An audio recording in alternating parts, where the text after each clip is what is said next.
Okay, you got one more? I've got one more. And for those of you in the room that don't know, you have a new book out. Turnaround, America's Revival, has been widely praised by notable figures like former Secretary of State Mike Pompeo, former Congressman Trey Gowdy, for its thoughtful reflection, humor, and inspiration. In it, though, you address the divisiveness our country is experiencing. What responsibilities do elected officials have to ease the division in our state and country? We do have responsibility on that. Thanks. I don't know who put that question on, but thank you for that. The book I put out actually came out 2 weeks ago, and it is called Turnaround America's Revival. It's something I've been writing for 3 years. It's not recent. This is, as you can imagine, my time is pretty limited on things. It's been on the plane. It's been weekends when I've been home, and I would say to my wife, I'd go into the study in our house, and I'd say, I'm going into the coal mine. I'll come out of the coal mine when this chapter's done, and just keep working on it, just keep chipping away on it. And then it's just come out.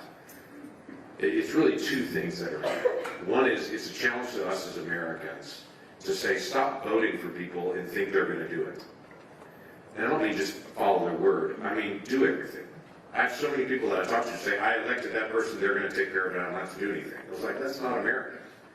We all are engaged in our church, in nonprofits, in local communities, volunteering at our schools. The reason America's been so strong historically is because every American has an opportunity to be able to serve their fellow Americans in practical ways, and we do it. At the moment we sit down and say, I elected those people, they'll do it. Mike Neal, he'll take care of all that. At the moment we do that, then we begin to get weaker. And we wonder what just happened. It's because we, the people, sat down.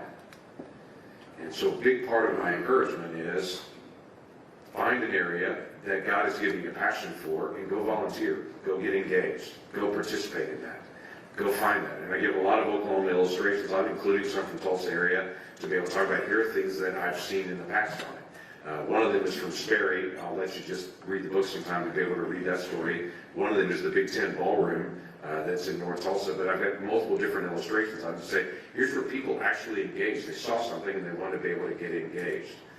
So I tell some of the stories from American history and from us currently, by the way, because I think we have the opportunity as a state to be able to set the example for the rest of the country. The second part of the book really focuses in on what I would say is the theme of, you know they can't hear you when you yell at the TV, right? We have become a nation that our signature emotion is anger. I've yet to meet somebody that can tell me they make their best decisions when they're angry. We don't. But we're becoming a nation that every day we want to be angrier than we were yesterday. And there's plenty to be angry about. I get that. But just riling up our anger doesn't solve the problem. We talk a lot in our staff about there's a right thing to do and a right way to do it. We have to do both of those. We talk a lot as a staff to say, if there's a fire, pour water on it, not gasoline. But right now you get social media clicks and you get praise and you end up in the 24-hour news at night if you are the loudest, angriest person in the room. That may help them get social media clicks. It doesn't help us as a country. We don't need that right now. We need to solve the hard problems.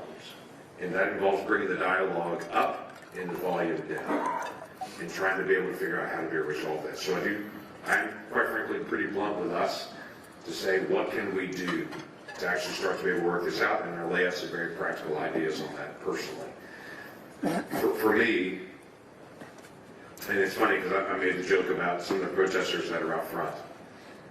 I don't mind sitting down with people I disagree with. I just don't. If they want to work towards a solution, okay, you're my fellow American, you're my fellow Oklahoman, you're a neighbor. You see a problem, I see a problem. I want to be able to hear you out. Let's figure out how we actually resolve this. But when it's just all about how loud can we yell at each other, I just don't have time for that. I've got a lot of other things I can do. I don't have time to have people yell at me. Plus, no one's ever convinced me by coming and yelling and cursing in my face. No one's ever moved me. I've never once said, you know what, you're so smart, I should think like you. I've just never said that to someone screaming and yelling in my face. So I don't find that helpful for me to be able to do that to someone else because I assume that they're the same like I am on that to be able to do it. So for me, and as funny as it sounds, I had a book released at a think tank in Washington, D.C. called AEI. And at that book release, we literally had protesters that showed up in the crowd to be able to scream and curse at me in the crowd.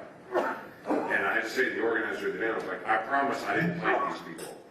But this is exactly what I'm talking about is the problem right now. We're all so angry that we won't actually sit down and be able to work stuff out. We, the people, have to sit down and resolve the hard problems. And I think we can. We're Americans. We're known for solving the hard things. There are lots of other countries around the world, and I list some of those out, that they see a problem and go, it's just always going to be that way. We as Americans say, there's a problem, we should fix that. So I say to us, let's set the example as Oklahomans. We see the problem. If the country is growing out of control in our anger, then why don't we set the example for the rest of the country? Why don't we sit down with people we disagree with, instead of saying them and us, why don't we actually start working that out? I don't think that's too radical of a concept. That's what we have done in the past. That's what we should do again. Anyway, thanks again.